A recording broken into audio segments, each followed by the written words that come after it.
Okay folks, good afternoon and thank you for attending today's event. Welcome to Minister for Foreign Affairs and Trade Simon Coveney TD and Senator John Cummins. Invited guests, fellow members of Dungarvan West Waterford business community, you're all very welcome, thank you.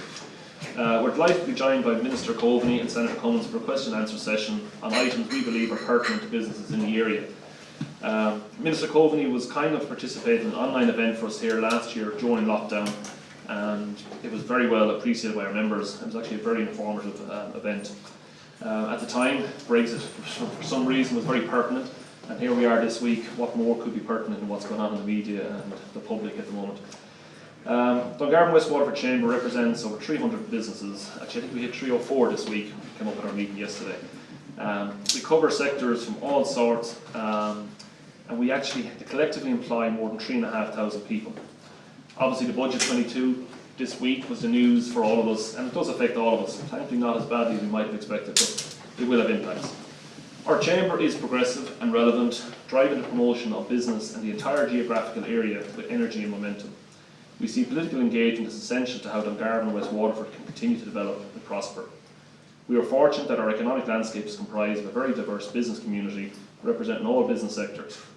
It's this diversity which has sustained the economy through the years, particularly when significant changes or challenges have arisen.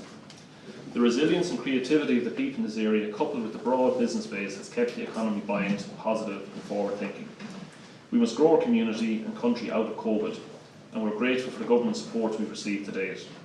We have so many assets in this beautiful area, an example being obviously the Greenway, Dungarvan being home of the Waterford Greenway. But we also face significant challenges which must be clearly identified and solutions found. It's essential that people in business are supported, from sole traders to those employing significant numbers of people. They all add so much to our community.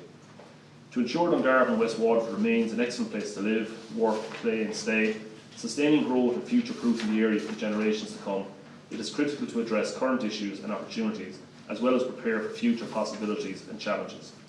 On that note, I again thank Senator John Cummins, a good friend of our chamber, for making today happen, and we welcome this discussion with Minister for Foreign Affairs and Trade, Simon Coveney TD. I now hand over to the Minister for Foreign Affairs, Simon Coveney.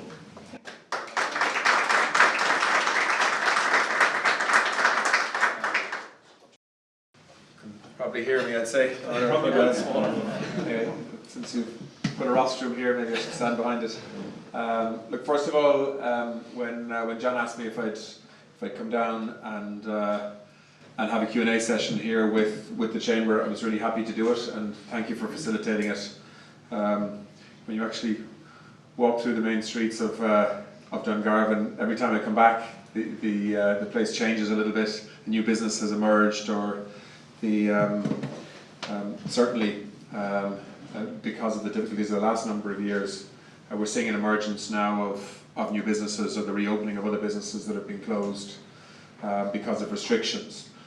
But from our perspective as a government, we are genuinely trying to listen to businesses to ensure that the reopening process is a success for you, and that we see a managed but resurgent economy over the next number of years.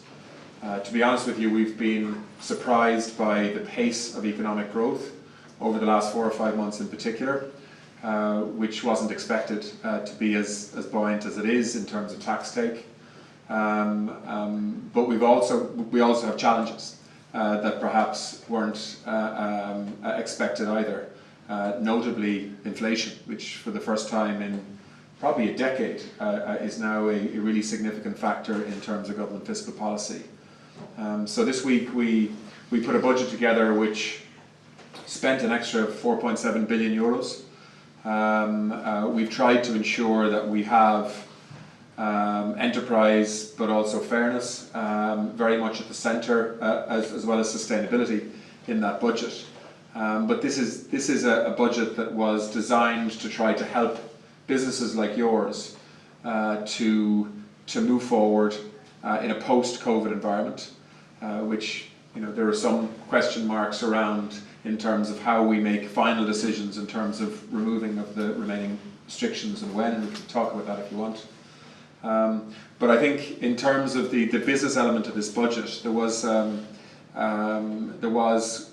quite a significant tax package, but also there's quite a considerable amount of money in business-related funds to promote investment in innovation, in research, in technology, in the transition to a more sustainable way of managing energy, managing carbon footprint. But also, I think, in practical terms, we recognise that many businesses simply aren't ready yet to survive on their own without government support in terms of the cost of wages. And that's why we are extending the EWIS project for an extra 6 months, with a gradual tapering out of that next year. The cost of that is about 1.4 billion euros, just as a single measure. So it's not a small amount of money, but we do think it's necessary, particularly in sectors that are linked to hospitality, to tourism, and as many of those businesses get back on their feet, we're moving out of a tourist season, not into a tourist season, and we're very conscious that a lot of businesses would normally make money over the summer months to get them through the winter months, and that's why we think the EWIS project needs to remain in place right up until the spring of next year. So, I mean, rather than giving you a long lecture on government policy and the budget, maybe it would be more productive if we took and had a Q&A session. Look, I'm happy to talk about whatever you want to talk about, whether it's, I'm sure there are some multinationals represented here, but I presume it's predominantly indigenous businesses, family businesses, retailers, hospitality sector, restaurants, pubs, and a mix of businesses, which I know the Dungarvan and West Waterford Chamber represents. It's a very broad spectrum of business, but I do think when you look at trends and pre-bookings in advance of next year from a tourism perspective, certainly Fáilte Ireland would say that Ireland and Italy are, from a US perspective, are the two countries in Europe that are getting most attention in terms of pre-booking, which I think is a very good sign for us for next year, assuming that we continue to move out of COVID. If you look at the decisions we've made in recent weeks, which are huge decisions around the international corporate tax environment, which I know may not affect anyone in this room or any of the companies here. Perhaps it will, but any company that has a turnover of less than 750 million is not going to be impacted, and we will be maintaining 12.5% corporate tax rates. But I'm anxious maybe that we could get into the detail of some of the concerns you might have. I know there are real pressures on many businesses in terms of actually finding a workforce. I was in the Hotel Manila in Clonmel a few days ago, and they really opened up with me about the challenges that they're having in terms of getting staff. They're having to rely on students and on extra family members coming in to keep their hotel running.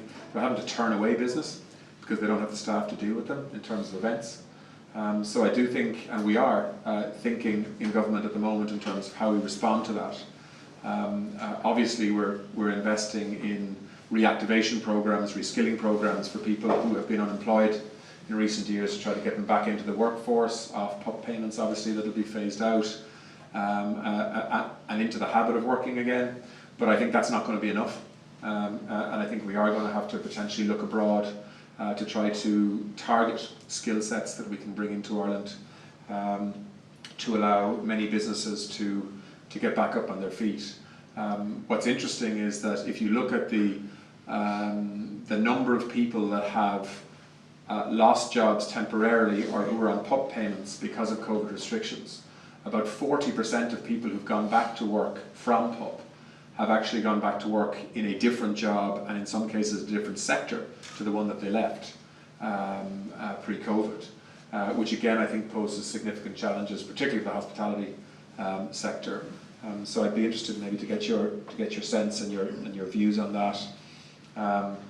Look, we're doing what I would regard as obvious things. There's a rates waiver effectively between now and the end of the year. Businesses simply can't pay money that they don't have, and hopefully that's a very positive cash flow initiative from your perspective, even though it's expensive.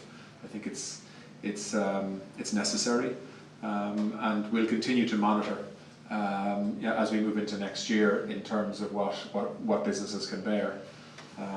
But you know, the overall approach of government is to try to maintain supports, reduce cost, acknowledge that there's a very real inflation issue, particularly around food and energy, and provide the necessary supports to businesses as people phase back in, if you like, to a more normal trading environment, hopefully next year. Interestingly, I was at Cork Airport this morning, which is a good indication, I think, of sort of potential buoyancy for next year. And I mean, if I spoke to them a few months ago, they would have been very pessimistic in terms of the numbers that they were planning for next year. You know, they're now planning for 1.8 million passengers to come through the airport next year. A week ago it was 1.7. So it's and they have you know, airline activity very close to where it was in 2019 when COVID hit. So you know, there is, I think, buoyancy coming, but we have to plan for that, and we have to make sure that people make the transition from where we've come from over the last 18 months, which has been a pretty awful place for many businesses in terms of restriction, to getting back to a normal competitive trading environment that allows people to survive without government subsidy. But that transition is difficult to get right, and we have so far borrowed about 34 billion euros to get Ireland through COVID, and we're continuing to borrow to help businesses make the difficult transition with all of the extra challenges that are coming on board in terms of skill sets, labour force, inflation, and in some cases a changing market as well. So there are opportunities there, but there are risks too. So look, I really look forward to your questions, and I'll try and be as blunt and straight as I can be in terms of what's doable and what's not. But it would be good to get a sense from you as to, you know, what in the budget will be genuinely helpful, and if we've missed something. I know some people will raise the VAT rate. That's you know, I met the Cork Business Association this morning, and they raised it. The thinking of government with the VAT rate, just we can get into it in detail if you want. The thinking of government with the VAT rate is that first of all, when the decision was made to reduce the VAT rate for the hospitality sector, it was a temporary initiative to try to inject a bit of adrenaline and positivity into that sector, and it worked. And it can work again, and is working again as we come out of COVID. And so we've made a decision basically to keep the VAT rate at 9% until the end of the tourist season next year. But then we would try to make the transition back into, again, a more normal tax environment, because there are many other sectors who are looking for a reduction, and in some cases an elimination of VAT, to make their sectors work better. In terms of housing, for example, you know, around house prices, new houses that are built across the UK are on zero VAT, which isn't the case here, and we have not moved in that direction. So the choices around VAT rate are not just about our hospitality sector in isolation. They've got to be seen in the context of all the other sectors that are also making a strong case for the use of the tax system to help them become more competitive and to grow and expand and to reduce costs and so on. So the decision of the Department of Finance was, yes, it makes sense to keep this boost available for the hospitality sector because it's been an awful couple of years. But at the end of the tourist season, if you like, at the end of the summer months next year, that's the time to reevaluate. But I mean, in truth, we'll be leading into a budget again at the end of August of next year, and I think there need to be choices made in relation to the VAT at that stage. But the thinking is to keep it in place for now and to try and make sure that we are as competitive as we can be for next year's tourist season, to make sure that effectively businesses in this sector can be as profitable and as buoyant as possible over the next 12 months or so. So I think on that note, I'll interrupt you rudely because you'll answer all our questions if we don't stay. So no, it's actually a very important one. I'm sure somebody would have raised that one. If we open up the floor, folks, and if people, Chris here has a question for the Minister. Hi Simon. Yeah, I'm obviously McDonald's here in Dungarvan, but just clearly one of the biggest challenges for hospitality business at the moment is getting staff. Yeah. We're obviously really struggling, never seen anything like it in 20 years. But is the PUP payment, I presume, well, it feels to us like it's a barrier to people coming back to work. I know in the UK, obviously we track what's going on over there. They just finished their furlough 3 weeks ago, and they now have more people applying for jobs than they do leaving. So that's a sign to me that the PUP payment is definitely a barrier to us getting people at the moment. Yeah, I mean, look, we've made a political decision here that I think was a pragmatic one. We're going to phase out the PUP. It's very clear the direction of travel on PUP. There's less than 100,000 people on PUP now. There was a time when it was 400,000. I mean, if you look at the challenges they have across the UK, they're about 1 million people short in terms of workforce. That's the estimate. I mean, they are literally burning carcasses of pigs because they don't have a workforce to slaughter and butcher them properly. The same in the poultry sector. So I mean, they have pretty dire problems, but I know that that's a different issue in terms of retail and food retail, perhaps in the UK. I mean, I think phasing people out of PUP will help, but I don't think that's going to be fast-tracked now. I think we'd struggle to get political agreement on that if we tried to do it. But I think the direction of travel is very clear, and the PUP is being phased out as we speak, in terms of the number of people who qualify and the money that's available. I mean, but I take the point, Chris. We have to find ways of ensuring that businesses like yours can get people to work, because at the moment. So what option is there if PUP isn't an option in the short term? I mean, we've got Christmas coming up now. Yeah. Well, I mean, I think. I think Ireland will have to do what we've done before, which is to encourage people from outside of Ireland to come and work here. One of the challenges we have is that quite a number of the countries on the eastern side of the European Union actually have very strong economic growth at the moment. We had, for quite some time, I think we had about 130,000 Polish people living in Ireland. Many of them have gone home because the Polish economy is actually doing pretty well right now. The same with Latvia and Lithuania, where we had hope for people as well. Yeah. So I think we do. Option in 2004, but we don't have it now. Yeah. But perhaps we have other options. There are other countries on the borders of the EU that I think do have workforces that might like to come here.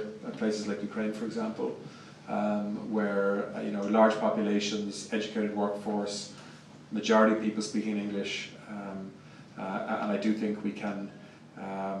Certainly, I was speaking to the Taoiseach about this in terms of the approach towards fast-tracking visa applications and so on, and work permits to actually come and work here. So I think we will need to take initiatives in that area.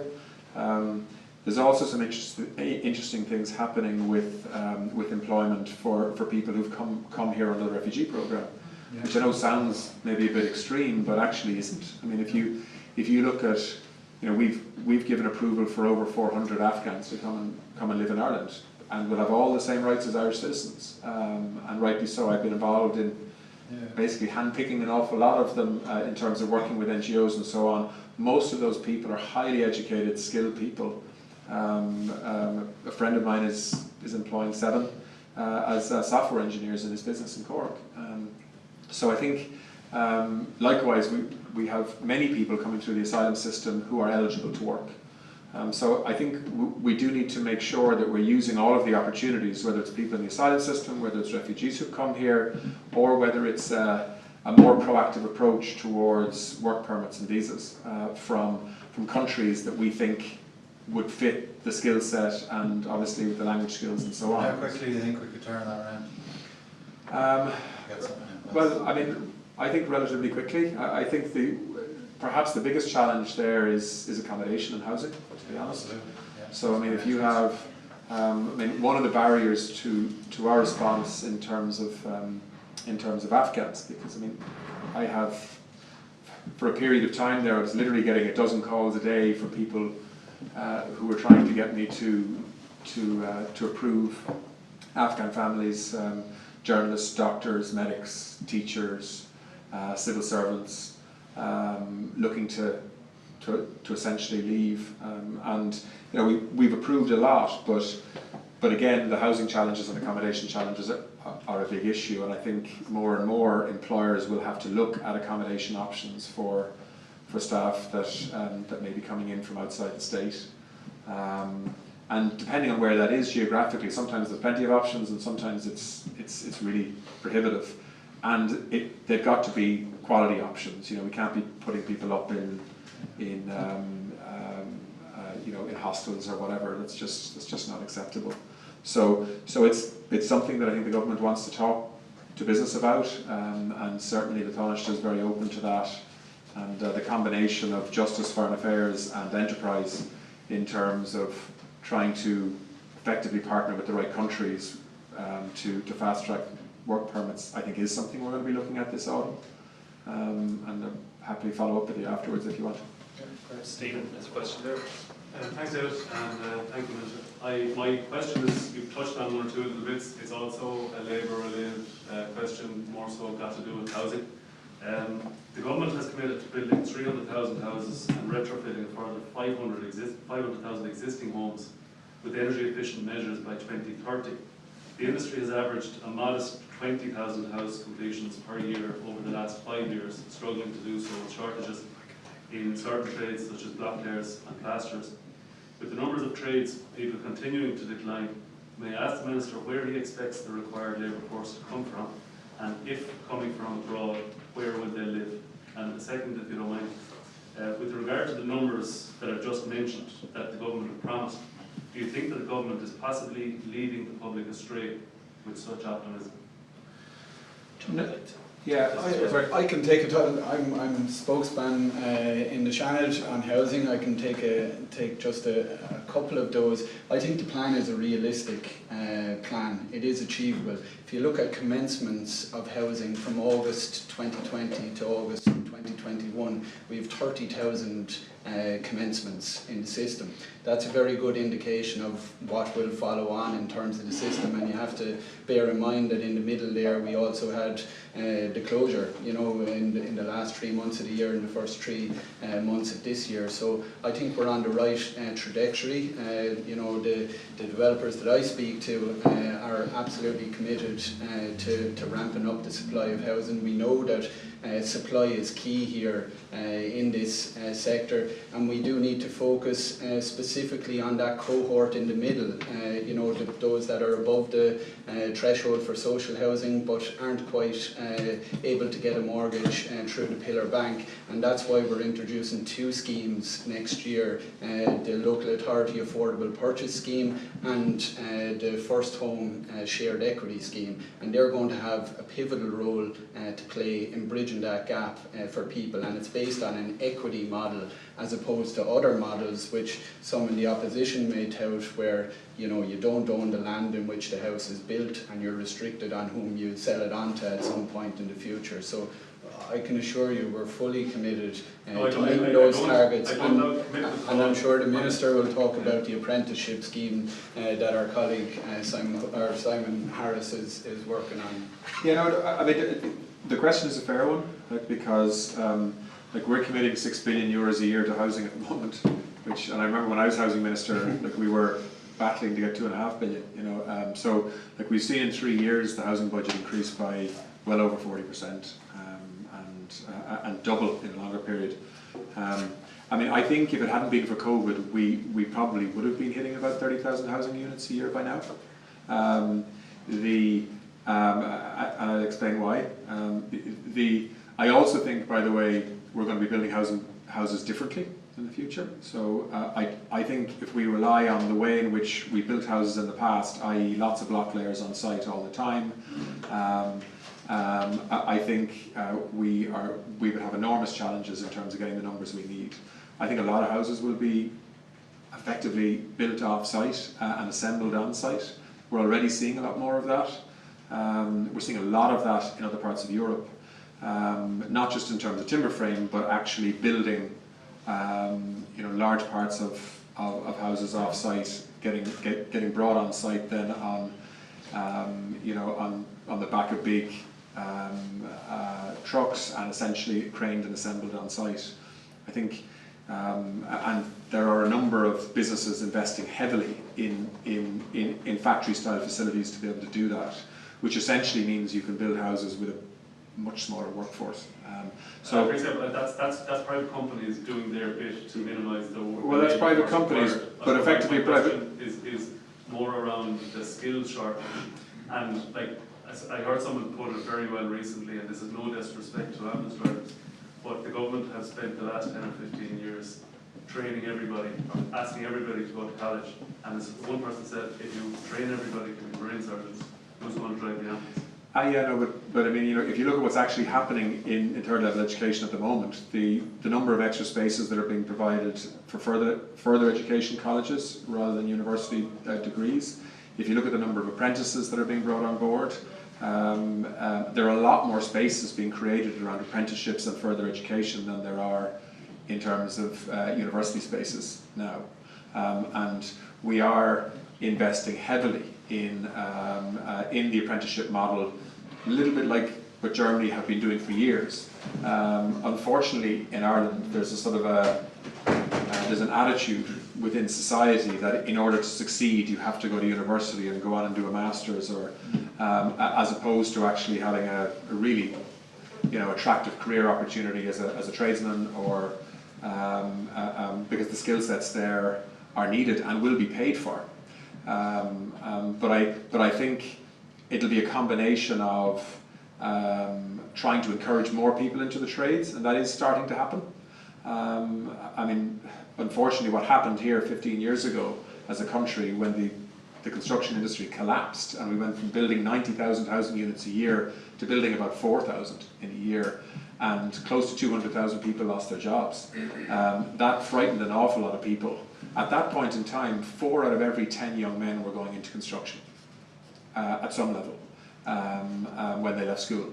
And that appetite to go into the construction sector collapsed for understandable reasons. We've got to build up that confidence again.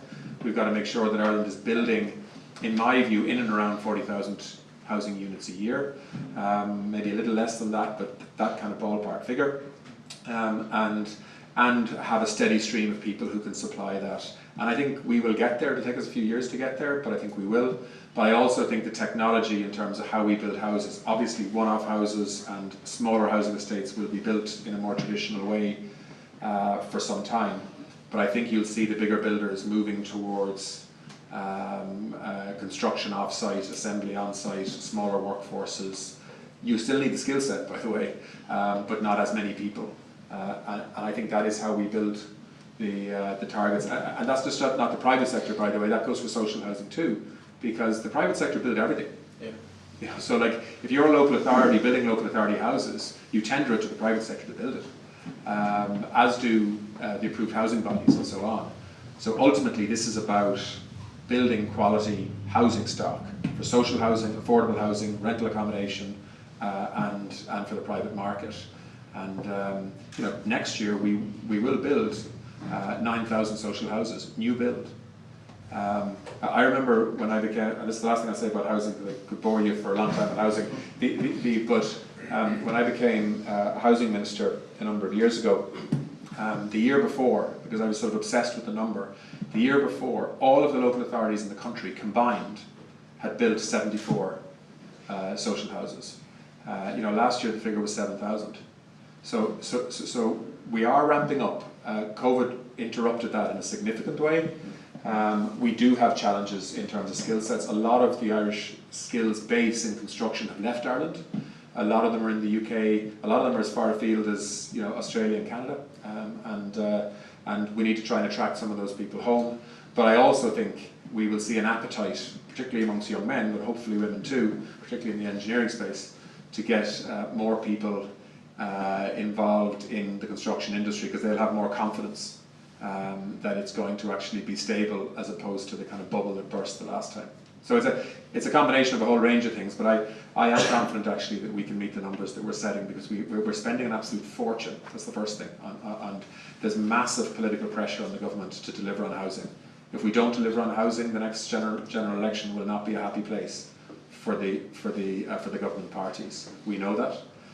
So this is probably the biggest challenge and priority in government. So I do think we'll find a way to get it done, and we'll continue to put resources into making sure that happens. But the challenges are the ones that you've outlined. Actually, we are very conscious that your diary is extremely busy. We're going to be having a light lunch next door. We'll have time for some informal questions next door. So I think I will actually call it short now, and we'll bring it in next door. To take one more. Do you have your one more? Why don't we maybe take 2 or 3, and I promise you I'll give shorter answers. I'll throw it out myself that I had actually. Small business insurance is a huge issue. Some really positive messages came out this morning from the PIAB announcement, which is good news. We haven't seen it reflected yet in premiums, I suppose, as small businesses. I suppose in addition to that, some of the markets with Brexit have actually left, and some people are not even quoting now for certain markets. I know it's a long-winded question, but insurance affects pretty much every business in the room, so you can touch that. Yeah, and you know, we've made a lot of promises on insurance as a government, and you know, and there's been in the last term in government, this was a big issue around insurance inflation, which was just prohibitive for certain businesses, and so we have seen a significant reduction in claims that have been granted. The judiciary have seemed to have played their part here in terms of what they said they'd do, and you know, and we've seen the value of claims fall by about 40%. So we now need to effectively call the industry out on the commitments that they had signed up to in return for this kind of return. Now, I suspect we'll get every excuse under the sun as to why they shouldn't be doing that, but I mean, knowing the Taoiseach pretty well, particularly on this issue, I think you'll get a fairly edgy response from the government if the insurance industry doesn't respond to what's an obvious and significant saving from their perspective to actually pass that on to businesses. Okay. And Eugene in the back had a question. So actually my question. Was it? Sorry. Sorry, yeah. Well, I will say that, you know, I do welcome the elimination of books, because we can't survive on school fees, you know, and that's what we're trying to survive on at the moment. By the public there, that's what we're down on. What's your business? Sorry. Movie that cinema. Oh, right. Okay. Yeah. Yeah. And Thomas, just in front of you, might try to take the last one. So I'm involved in the transport industry, road transport, and as we all know, there's huge challenges in the UK, but also here at the moment, and there's a huge danger of contagion, you know, with an exodus of Irish drivers, you know, they can freely go to the UK. It's happening. So I suppose my questions and concerns are a couple of things. Obviously, there's the driver issue. I know you mentioned that you're looking outside the EU, and possibly drivers from the Ukraine. I know there's you know, South Africans and other countries. We can get girls for at the moment, but there's a shortage of 3,000 to 4,000 drivers at the moment, and this will affect every industry.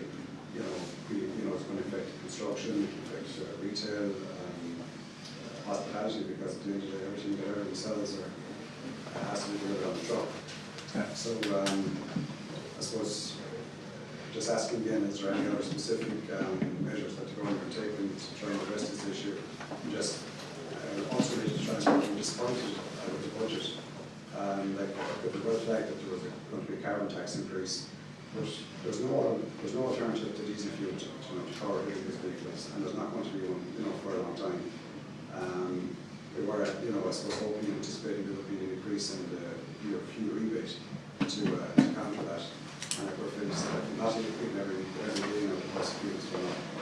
It's up maybe 40 cents a litre in less than 12 months. Fuel being 30% plus of transport business costs. And that's also creating huge inflation, not only in transport, but it's going to raise costs of the economy. And I suppose we're just wondering, is there any measures that the government are looking at to try to Yeah, I mean, look, I mean, there was a lot of debate in government in relation to carbon tax this year, because you know, it doesn't take a genius to see what's happening to energy prices at the moment in terms of petrol, diesel, heating oil, gas. But I mean, in the end, we firmed up a decision that, look, we made effectively a 10-year commitment around sending a signal to the market and to consumers around the cost of carbon-based fuels, in order to encourage people to think about alternatives.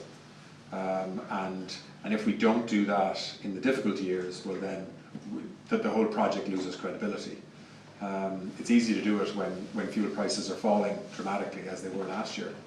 But it's much more difficult to do it when you're actually adding to the cost of running a business by given the fact that fuels are increasing in price. So, I mean, we tried to do other things in the budget to compensate for that, and for the most part, you know, most independent commentators, particularly the ESRI, you know, have confirmed that for most people the cost of inflation is actually more than compensated for by a whole series of measures from taxation to supports.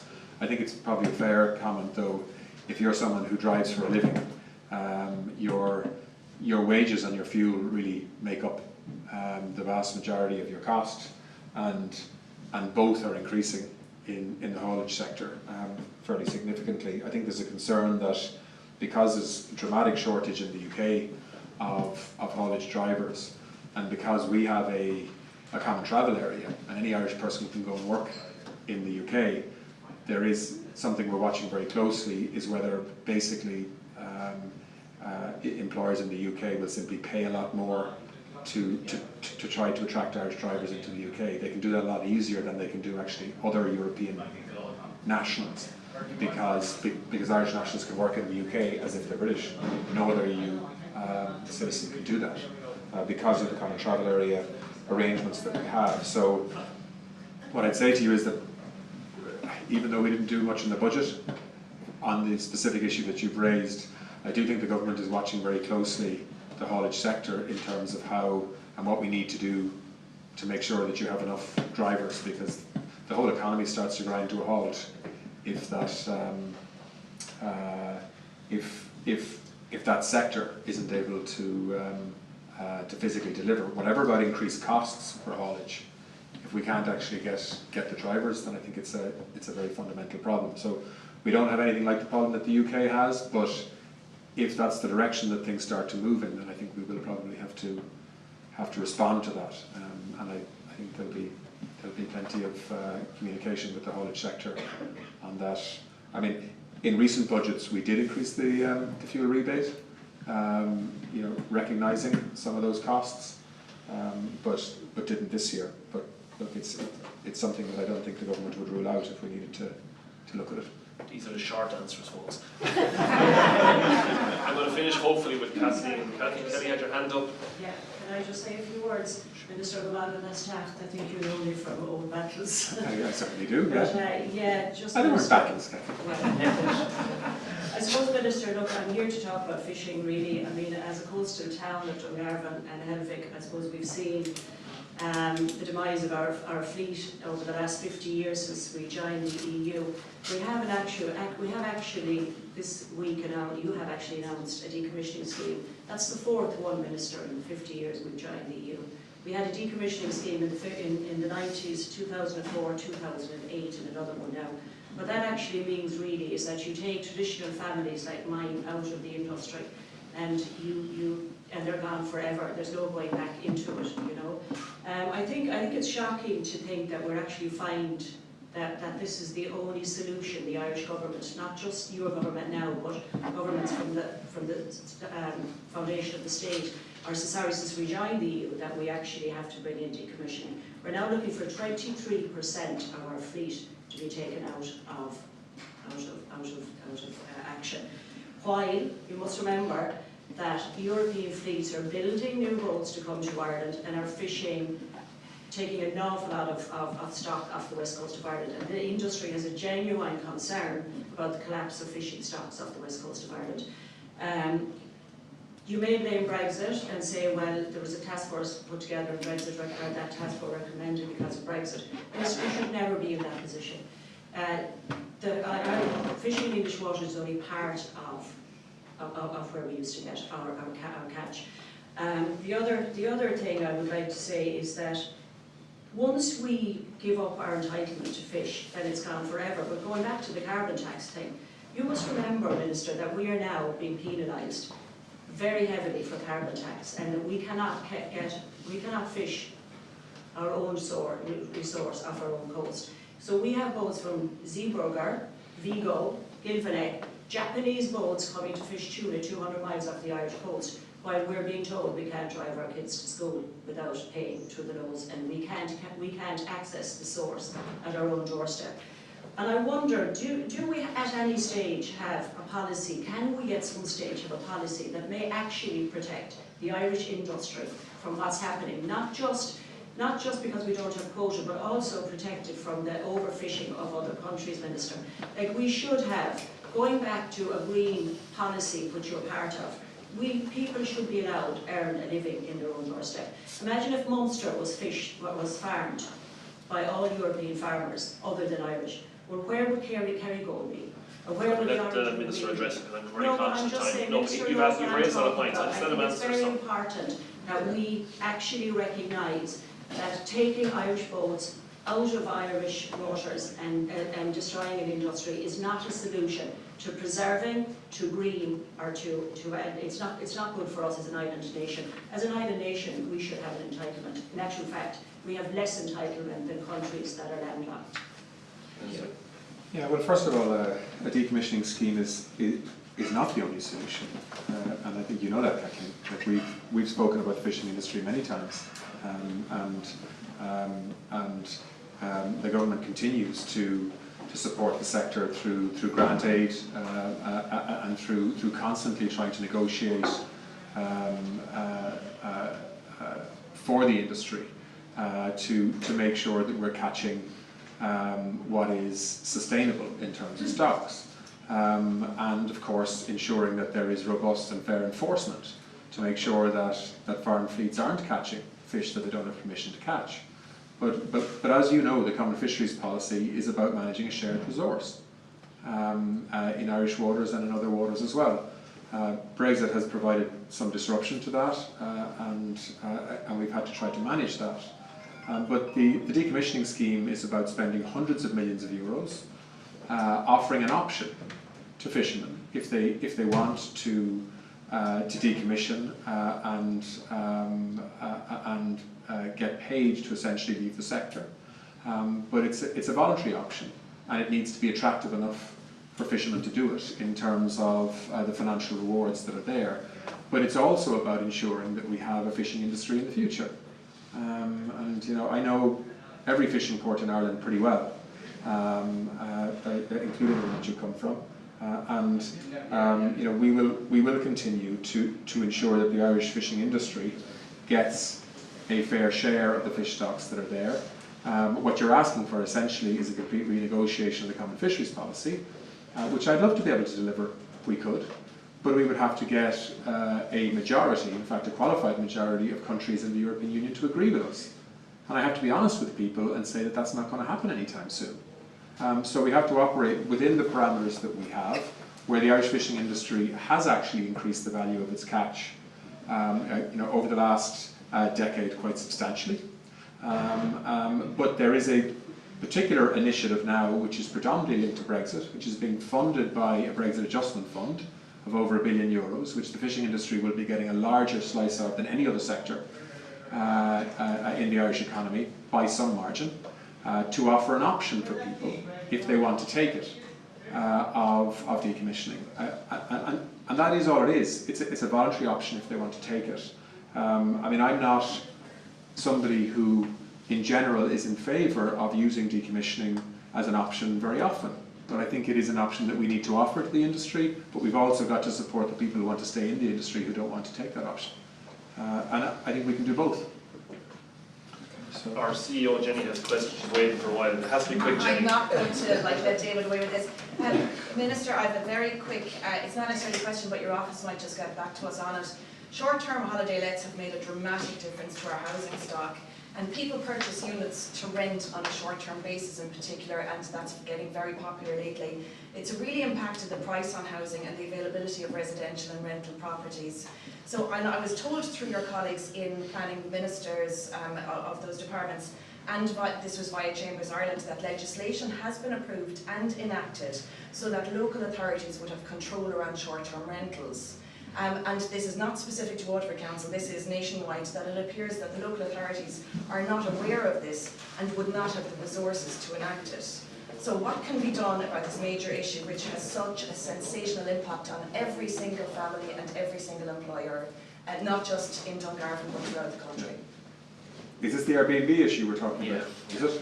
Yeah. I'm not necessarily. Well, sorry, I don't want to sort of pinpoint one.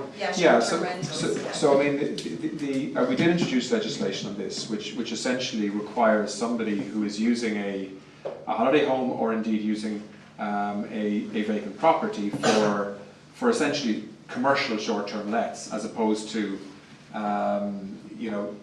for a number of weeks a year. Letting a property out through an Airbnb platform or something similar.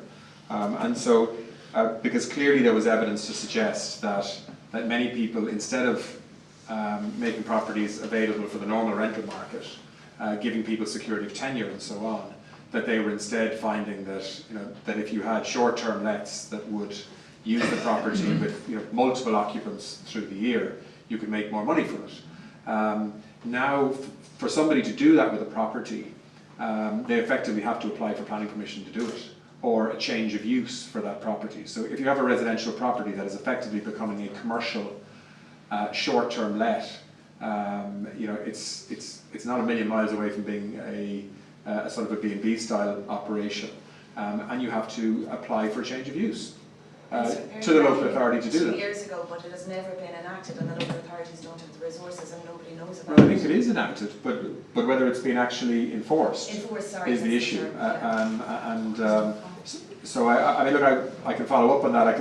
I can check with. I mean, we were finalising that actually when I was in housing, and then it got put in place when Murphy was there afterwards. But the legislation is actually whether it was legislation or whether it was a ministerial order, I can't remember. But certainly there is the powers are there now within local authorities to be able to enforce the rules if somebody changes the use of a property, to be able to have short-term lets throughout the year. You are allowed to have short-term lets, but within a certain time window. And if that's being abused, well then local authorities should have the powers, I think, to follow up on that. But I can check it for you, Jenny, and come back to you. Okay folks, look, we're going to have to move in next door, so look, I'm really conscious of time. Thank you to everybody for coming along today. You're going to join us next door for a very brief lunch, I think. On behalf of the Dungarvan West Waterford Chamber, I'd like to thank John Cummins, Senator John Cummins, for actually facilitating this event today.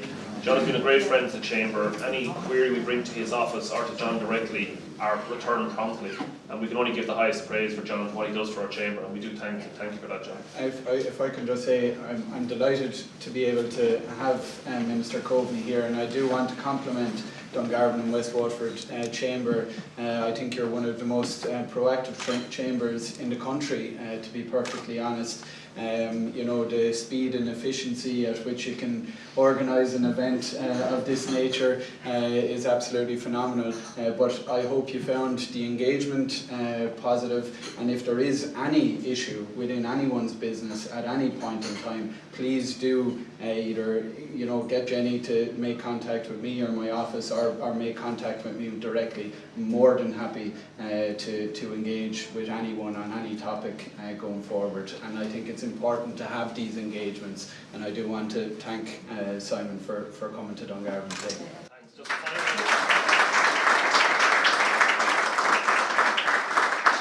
couldn't have said any better. So look, on behalf of Dungarvan West Waterford Chamber, thank you, Minister, for coming down today. And a pleasure. Appreciate it. Thank you very much.